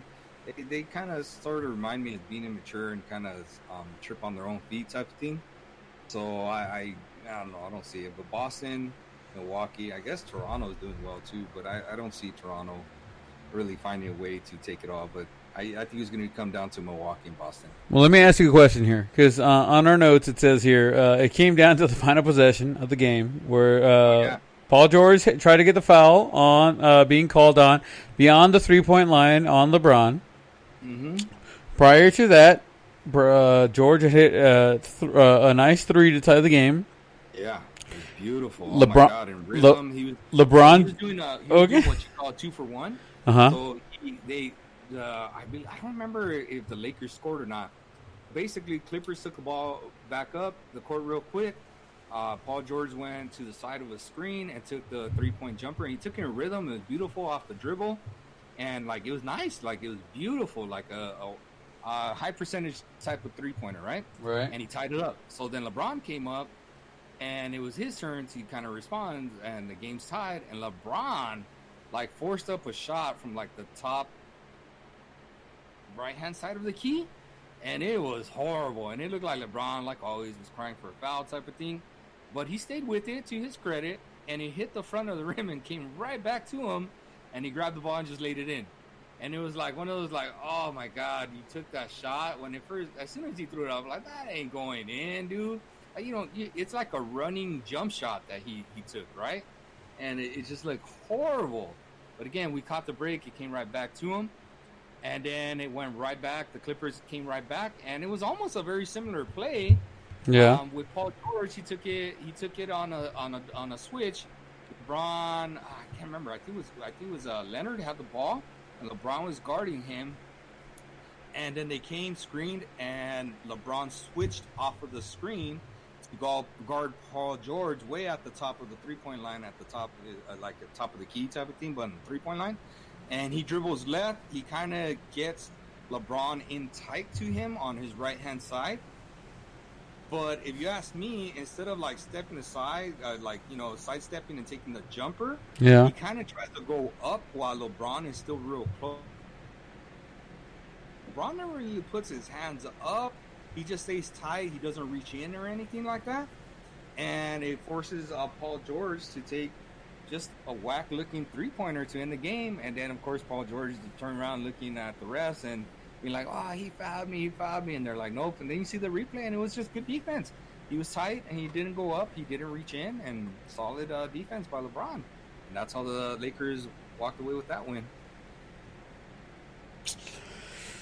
I can either confirm or deny and say that I agree or don't agree with what you just said. I'm sure plenty of people out there are going to be like, oh, no, yes, no, yes, yes, no, possibly, yes, probably, no. I'm going to go with Artie. Whatever you said is correct. Because I didn't get a chance to watch those games. I just saw the ending. Like I said, I saw the first quarter, and then I was out at that point. But anywho, anything else you want to touch on the NBA right now? I know side notes were really good. Every player, coach, and referee took a knee during the national anthem. That's a first that's ever happened where everybody does that. You saw in baseball coaches and players doing it, and even that you didn't see every single player do it, right? Right. Like the one that was really interesting was the dude from the Giants that said, he could not do it because of his Christian beliefs. That was really interesting read. Yeah. Get a chance to go and look at that, and you could decide for yourself whether he's right or wrong. I just respect, I guess, his decision. Didn't really matter to me that he didn't do it as long as everybody else did it, I guess. Yeah. Lots of players have interesting messages on the back of their jerseys instead of last names, that was really cool to see that in the NBA going on. I noticed the Lakers didn't have the messages on the back of the jerseys. They had the new style of jerseys where they had the last names below the numbers. And I saw like James and Davis. And again, I just caught the end of the fourth quarter. But I kept looking at that, and I kept seeing that the Lakers didn't have messages on theirs because the Clippers had the messages on the top of the numbers, like basically how traditionally the last names are at. And, they were curved, So I noticed the Clippers, pretty much all of them, again, I didn't pay attention to every single one, but I saw that the majority of the Clippers had a message on theirs, but the Lakers did not. I'm wondering if that's like a home court thing or an away thing, or I don't know. Like, what I'm saying? I was just kind of curious about that. They did not talk about it more. Yeah. Another thing that was really interesting was Donovan Mitchell brought a bulletproof vest to like a little presser after the game. So when I first read it, I thought he was wearing it. And I was like, to the presser, like, wow, that's crazy, right? So then I went in and to dig a little bit, and he wasn't wearing it. He just kind of pulled it out like a backpack he had, and he brought it out, and he just said I pretty much have every person's name that I could think of or that we've had some kind of major incident with written on here. And then he said the quote that I want you guys all to kind of remember this by is, "Am I next?" I believe that's the quote he said, "Am I next?" Like meaning like, man, I could be just like them. I could be next in line because it doesn't matter like what you make in this world or if you're a professional or not. And he had like this good little speech that he put together, Yeah. It was really interesting. So I thought that was cool, but I mean, like, dude, that dude brought a bulletproof vest, Yeah. I mean, quick to like cut you off right there, but it should mean that much more that he's in a bubble and he's still wearing a bulletproof vest. Like, it should send so much more of a notice to the rest of the world at that point. Yeah, I totally agree. Oh yeah, so then the bubble's obviously working with the NBA. I think it's pretty cool, and it's a good thing. I think they got it right. They continue to do it right. I'd like to see what baseball, football does with that, So we'll see. All right, shifting gears to the NFL. I know we're just going to touch base real quick. Antonio Brown was suspended for 8 games by the league for violating the NFL's personal conduct policy. Last year, believe it was, he was arrested or accused of domestic violence. You had something nice to say about that. What was that, Artie? I said, does it really matter? I said it's like saying Colin Kaepernick was suspended 2 games for not showing up to his showcase. Like, really, who cares? This dude's already retired twice, Antonio Brown, right? Yeah. And he's constantly threatening the NFL and calling people out. Like, dude, you're done, man. Like, 8 game suspension. I think it's just the NFL trying to say, like, hey, man, we don't want you here. You know? At this point, come on. Right. All right, quick rundown. I gave you a challenge last week, and you did respond, sir. You did respond. I want you to set this up, knock it out, and take us home. All right, so let's set it up, knock it out, and take it home, as you said. I asked Artie what were his top 5 baseball movies in no particular order. I'm going to go ahead and go down my 5. Okay, before we get down Artie's 35,000 movies. My top 5 favorite baseball movies, since we got back into baseball, guys. We'll get into football probably next week. But my top 5 favorite baseball movies in no particular order: The Rookie, The Sandlot, The Perfect Game, For Love of the Game, and 61. I don't want to say asterisks because that would imply the Astros, but 61. I think those are my 5. Like, if you're going to watch some baseball movies, those are the 5 baseball movies that you're going to fucking throw out there. I asked Artie this same goddamn question, and he gave me 20 goddamn answers. Artie, in no particular order, apparently, but he did number them for me. Number 1, I'll read them in order, motherfucker, all right? Number 1, Bull Durham. Number 2, The Sandlot. Number 3, The Babe. Number 4, The Natural. Number 5, Major League. Number 6, A League of Their Own. Number 7, The Rookie. Number 8, Moneyball. Number 9, Field of Dreams. Number 10, 61. Number 11, 8 Men Out. Number 12, 42. Number 13, Cobb. Number 14, Bang the Drum Slowly. Number 15, The Bad News Bears. Number 16, Trouble with the Curve, which I didn't think you were going to like very much. I enjoyed the movie. That's probably in my top 10. Not my top 20 list that I got to fucking give out of here. Number 17, Mr. Baseball. Number 18, Artie's putting this out. He's typing things out as I say things. Number 18, The Perfect Game. Number 19, Talent for the Game. Number 20, The Fan. And number 21, I'm not gonna let you sleep. His sleeper pick, the pitcher and the pinup. His sleeper pick. I mean, wow. What are your guys' favorite top 5? I mean, if you're gonna go off Artie's top 21, what's your list of top 10, top 5? Your go-to baseball movies. All right, Artie, so I got to ask you this. You saw my top 5. I want to hear from your top 3. You got Bull Durham, The Sandlot, and The Babe. I want to hear why 1, 2, and 3 are 1, 2, and 3. Tell me, baby. Well, Bull Durham, I just love that Kevin Costner is a baseball guy. He's a tight end. He's come out in 2 of the biggest baseball movies ever. Three of the best baseball movies ever. You're right. Bull Durham, Field of Dreams, and For Love of the Game. Okay, now I'll let you continue with your blasphemy sayings. Oh, and he's a tight end, Kelsey Fullerton, so he has a little soft spot in my heart. Keep going. He's a little soft spot in my heart. And Bull Durham, I just like it because it's primarily baseball. Like when I think of a baseball movie, is it like primarily baseball or like is baseball the main thing and then supplement something else, That's why I like the pitcher and the pinup, the sleeper pick. Yeah. It is baseball, but it has other supplementary to it. That's why it's a sleeper pick. It's really good. Sandlot, like, dude, how can you not grow up and watch The Sandlot and not just, like, want to be Benny the Jet or one other character, Yeah. And, like you say, like, there's so many... what's the word I'm looking for? Generational sayings that came out of that. Like you're killing me, Smalls. You butt sniffer. Like you want some s'mores? I never even got any. What are you talking about, s'more? What s'more do I want? Yep. I mean, dude, there's just so many things.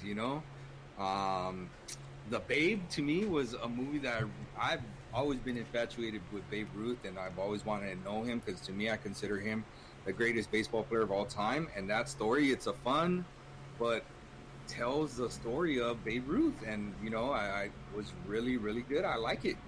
The Natural is obviously something that's not necessarily true, but it's a damn good movie, and it was played by another really good actor. Yeah. So Major League is a fun baseball, basically only related movie, and there's 3 of them. And it's just one of those that, again, I like to root for the underdogs, and that's clearly an underdog team, Yeah. That's an awesome one. And then I think the one that just broke some barriers was A League of Their Own. Like, I really like that they broke barriers and that they went and touched on different things, and I mean, how like, all those characters to me that they brought in there were just awesome, amazing. And Gina Davis as like the catcher, like, dude, she was a stud, like a stud.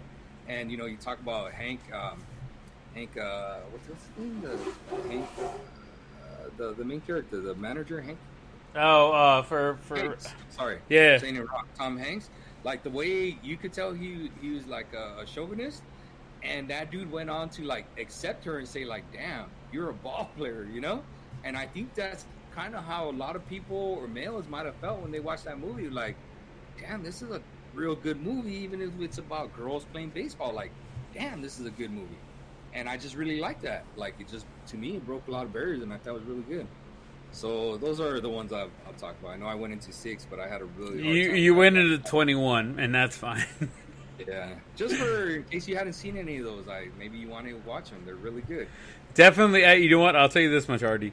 Of all the movies you put 1 through 21, there's maybe 2 movies in there I have not seen, and I will definitely watch them myself. But like I said, my top 5, because I asked you for 5, you son of a bitch, were The Rookie, The Sandlot, The Perfect Game, For Love of the Game, and 61. And since you got a chance to talk about why you picked those 5, The Rookie was a really good feel-good story for me, because it was about a pitcher who threw his arm out early in his career, went out and ended up being a teacher. He was a chemistry teacher, if I'm not wrong, there, Artie. Yeah. I believe it was some science, but I believe it was chemistry. But we'll just call it a science teacher. He came out to be a science teacher. He was also the coach for one of the baseball teams there at his Texas team, and he made a bet with the Texas team and said, "Hey, if y'all win state, I'll go out there and I will go and find a team to try out for, and just for shits and giggles, and go out there and go do that." And he actually tried out again for the second time for the then Miami Marlins, Miami Devil Rays, Tampa Bay Devil Rays. Right, my bad. We're talking a lot about Miami today. But the Tampa Bay Devil Rays, he went out there and pitched for them, and one of his old scouts was like, I remember this line in the movie, but he was like, "Hey, are you bringing somebody in?" He's like, No, I'm here for me. And he was like, well, all right then, we'll put you on the list. You know what I mean? And it was so great to see him go back out there, and it was so awesome to see that story of Mr. Maris to go back out there and just be amazing. He pitched for 2 more years after that, and I think that was one of the most amazing things. And like you said before, The Sandlot, if you didn't grow up watching The Sandlot, if you grew up loving baseball, you grew up watching The Sandlot. And if you guys are listening right now and you haven't watched The Sandlot, stop what you're doing now. Push pause on what you're doing. You know what? Stop what you're listening to right now. Stop the podcast. Put The Sandlot on right now and enjoy what you're doing, because you're killing me, Smalls, and you'll know what I'm talking about when you get there. I did love The Perfect Game because it did talk about the Little League World Series when the team from Mexico, Monterrey, Mexico, came out, and nobody gave them a shot in goddamn hell to win that Little League World Series, and they came out and won and threw a perfect game for that Little League World Series. The other one, I got to give it up to the rom-com For Love of the Game. Like I said before, Kevin Costner, he was in a few baseball movies. I know I put this up above Field of Dreams, but to me, it gives me another sense of I don't know, man. I love the romance about the movie, about throwing a perfect game, his last start against the Yankees, and how everybody else around him is freaking out about him throwing a perfect game, and he's thinking about the love of his life that he lost. Like, to me, it's one of those things that's I maybe the romantic about me, but it may be that. But it is what it is. And finally, 61. And in Moneyball, to say a Moneyball quote, he says, "Who says baseball isn't romantic?" Right? Oh, goddamn right. Who says baseball isn't romantic? I'll give you that all day long, twice on Sunday. And finally, my top 5, 61. I know it has an asterisk in there, and I don't want to say an asterisk in there because they got rid of the asterisk. But the story of Roger Maris to come out and break Babe Ruth's record, I mean, I think that was one of the most amazing movies that baseball has ever come out in, and it's just to see the struggle and the pain and the victory, even though it was kind of a double-edged sword victory by Roger Maris to win that to win those 60 or to hit those 61 home runs. It's a whole nother animal, and those are my top 5. I don't got to go into 24,000 movies that Artie went into, but you know. It is my top 5. So, guys, what do you guys think is your top 5? Artie, do you have any other movies to add to this? Oh man, there's too many. There really is a lot. You know. Geez, you ever seen Little Big League? It's pretty damn. Oh, good Little too. Big League's amazing. You know, Rookie of the Year is always good. Angels in the outfield. Come on. Angels in the outfield. Talent for. Did I put Talent for the Game in? Oh, I did put Talent for the Game in there. There was another one. Phenom. Good. Did you put The Scout in there? No, you mentioned it. I mentioned The Scout the other day. I think it's one of the most hilarious movies with Brendan Fraser. He's Johnny Nebraska. One of the Yankee scouts goes down into Mexico and finds this guy Johnny Nebraska, who's been there his entire life. Well, not entire life, but he went down there with his dad or whatever. His dad abandoned him, but he throws like 112 miles an hour, strikes everybody out. He has a freaking mental meltdown. It's a great movie, man, bro. It's a great fucking hilarious, heartwarming movie. Go fuck yourself and not put it in your top 20. Fever Pitch, you know.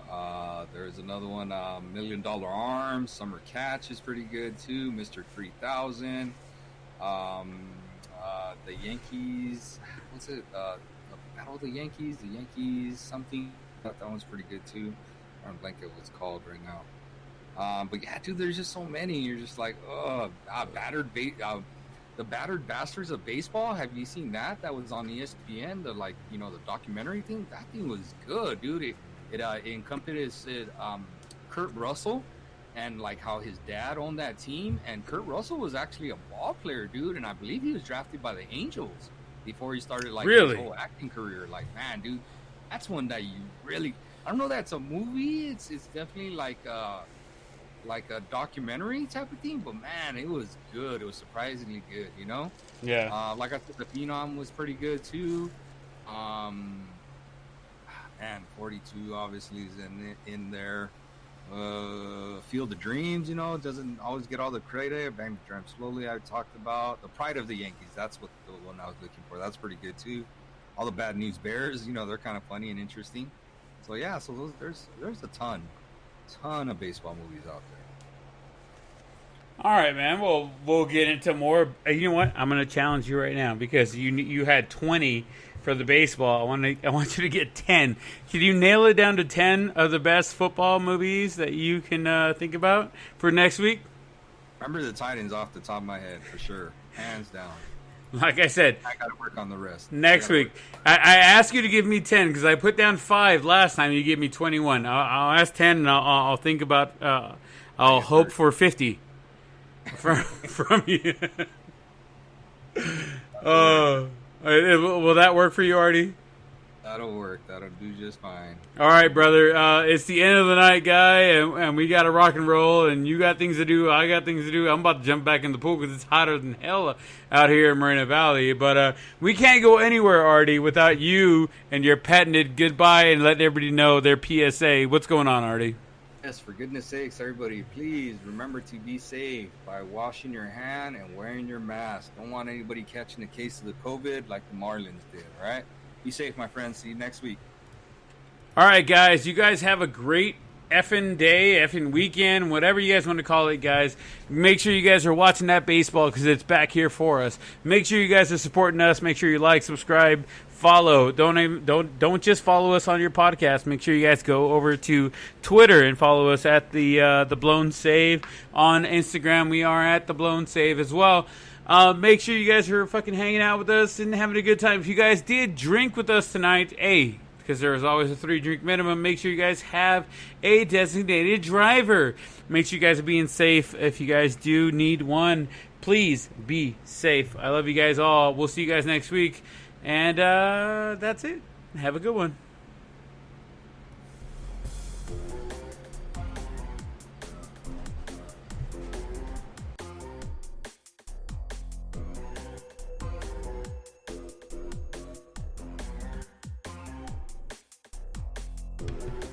I did forget to say, Free Joe Kelly!